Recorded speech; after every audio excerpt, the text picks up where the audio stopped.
Hey, what's up, guys? Finally get to do some. Get out of here. Finally get to do some welding, some cutting, some layout. We're gonna get started building that pedestal for my bench grinder. But before we get into that, I'd like to take a moment to thank a couple of fellow YouTubers.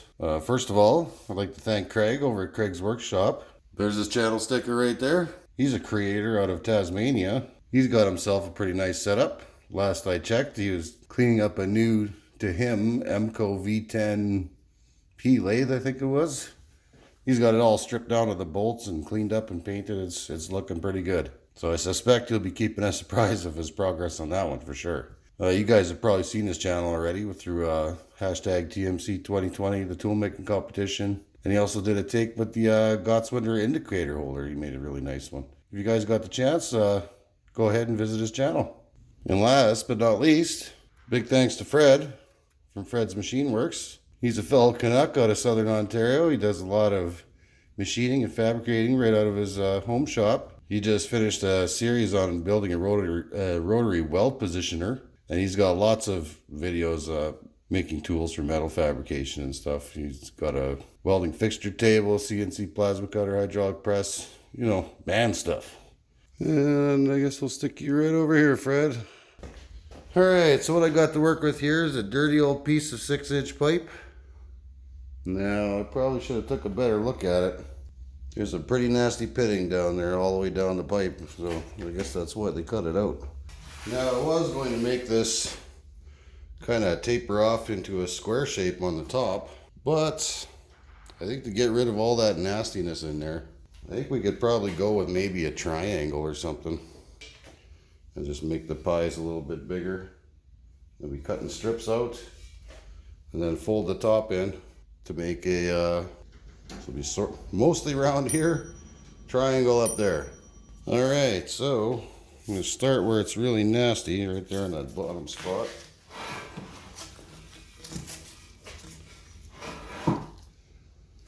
And I got a piece of paper. Well, it's, you know, about 1/3 of the circumference of the pipe. We'll try to that.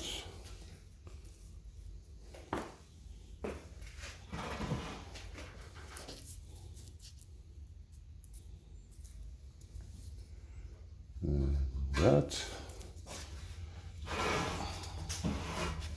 And these two should be pretty close. Oh yeah, let's bang on. Okay, so here's the fun part. You can't exactly snap a chalk line or on a round surface at a diagonal because your cut will actually be curved then. So when you try to join it to a flat surface to a curved surface, it's a lot of filling in with a weld. So what I'd like to do is cut most of that garbage out that's inside there.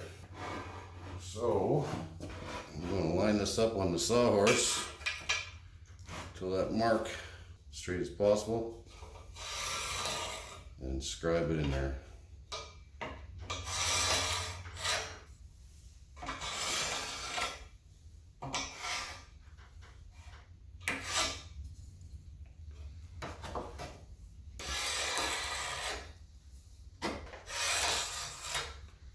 Now I'm lining up the same marks in the same fashion.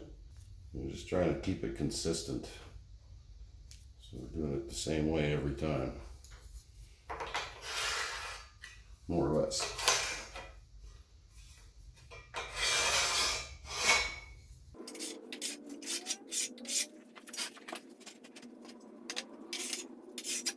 Alright, so now hopefully this is a nasty part right here. So we should be able to cut a majority of that right out of there now. And our top should be about, 3.5. A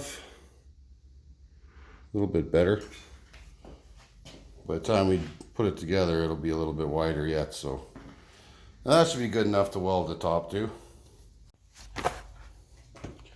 Alright, so I'm a little skeptical on using the torch. It's pretty rusty. And I'm thinking it might do a lot of snapping and popping, but we'll give it a try. It's basically rapid oxidization, and it's already oxidized, so it might not cut so well. But anyways, I'm going to take all that stuff outside and we'll start peeling those pieces out of it.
That's better.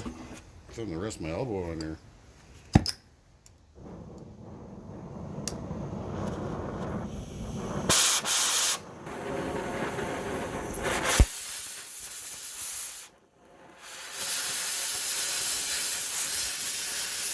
First rule of welding, get comfortable. Same concept applies for torch cutting too.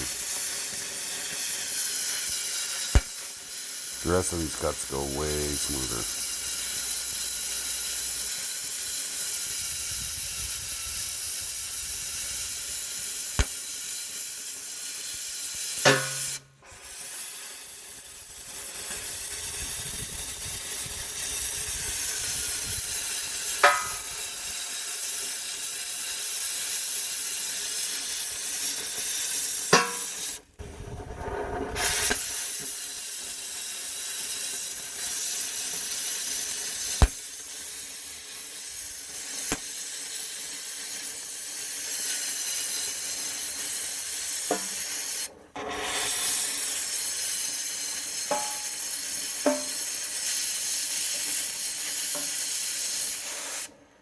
That could cause problems.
That's one. Two to go.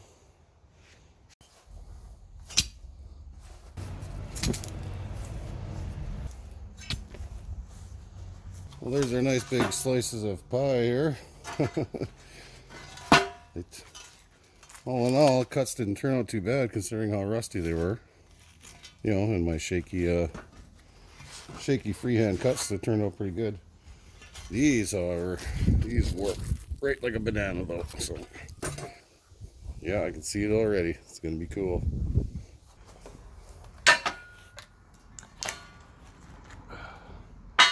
Well, these are gonna take some serious cleaning up.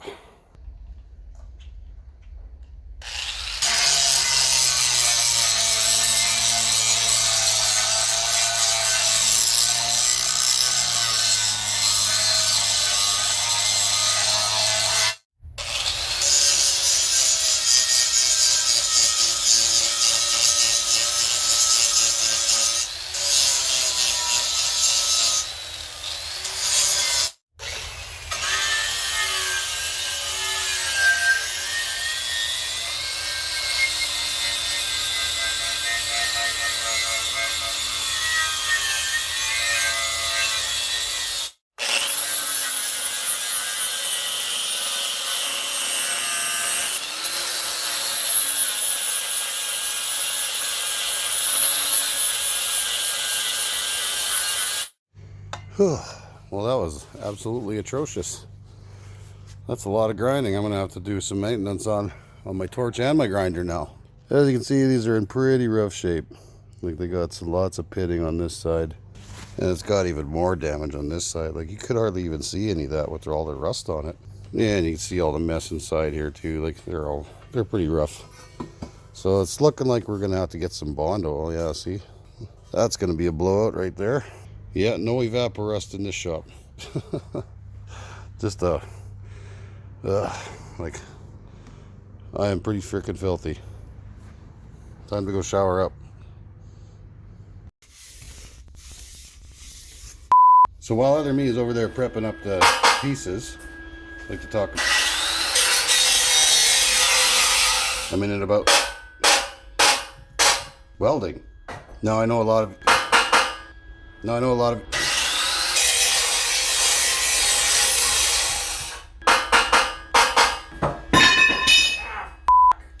Now I know a lot of you have the same welder that I do, or very similar. So today we're going to be welding that sucker together with the dreaded flux core. So I've already had multiple stabs at this. Made this little gizmo. Because obviously clamping that and taking the warp out of these pieces was a problematic experience. I couldn't really grind them to fit properly until I straightened them out. So as you can see, there's quite an atrocious gap in there. So we'll get these ends tacked up.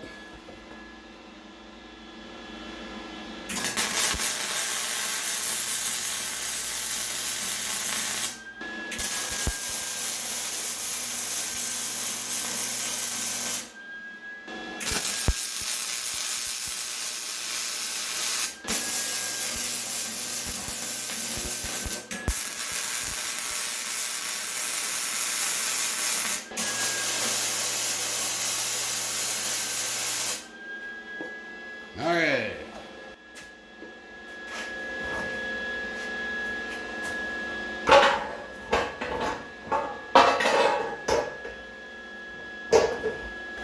Whether this is good or not, I'm pretty sure I'm just gonna leave it now. It's like the third time.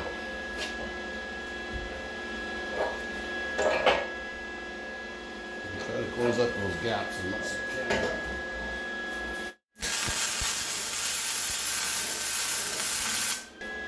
That is not too bad, actually. Not too bad at all.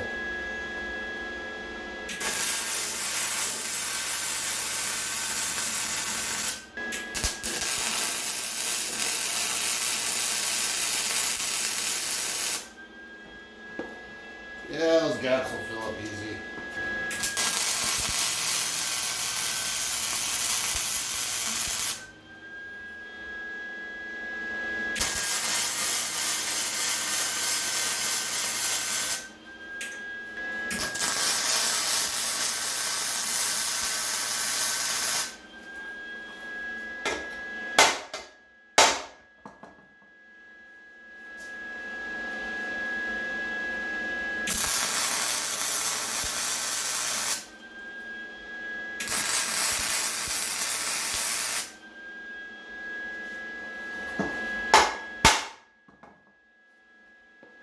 Yeah, there's like no metal right there. It's rotted right out. I think that's good. So yeah, we closed up those gaps not too bad. Oh, Jesus. It's pretty cramped in here. But that's easily weldable.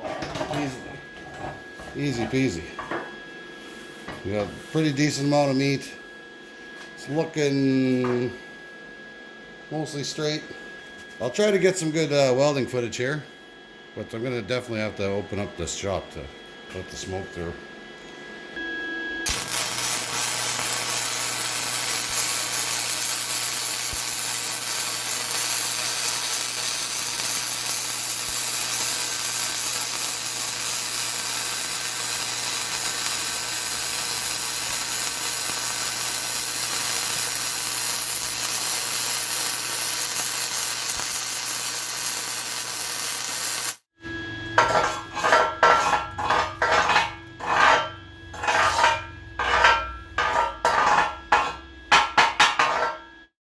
I recommend not whipping it. You'll get a much nicer weld out of that. If you just watch your puddle. Yeah, I wasn't even all that comfortable. That was gravy right there. But you know, that's a fairly decent weld considering it's on rusted old crap. It filled up really nice.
All right, well, we are back out in the dog run here, and all in all, we'll give her a good inspection here before I go and grind off all the weld and stuff. Right here is where I switched to the Lincoln wire, and I don't know, it seems to lay a nicer bead maybe, but it's a little more temperamental.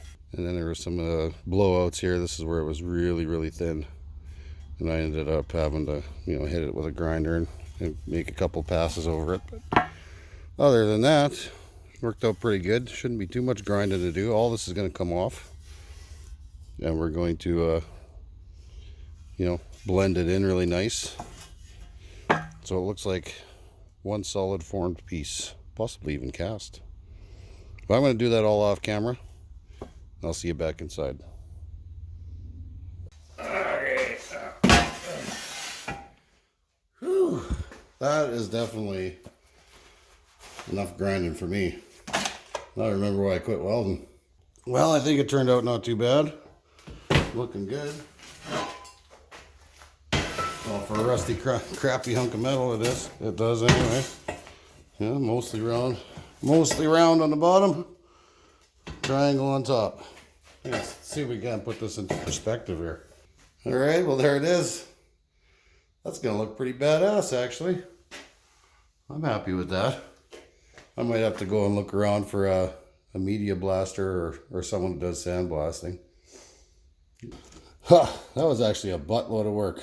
All right, you guys. I think that's really as far as I can take that right now. Until I get a good solid base for it. I'm thinking an old farm disc or something like that. Make for a good base. And then of course still waiting on a motor. But until then, onward to other projects. So big thanks to all my subscribers. And a big thanks again to Fred and Craig. You guys stay safe out there. Thanks for watching.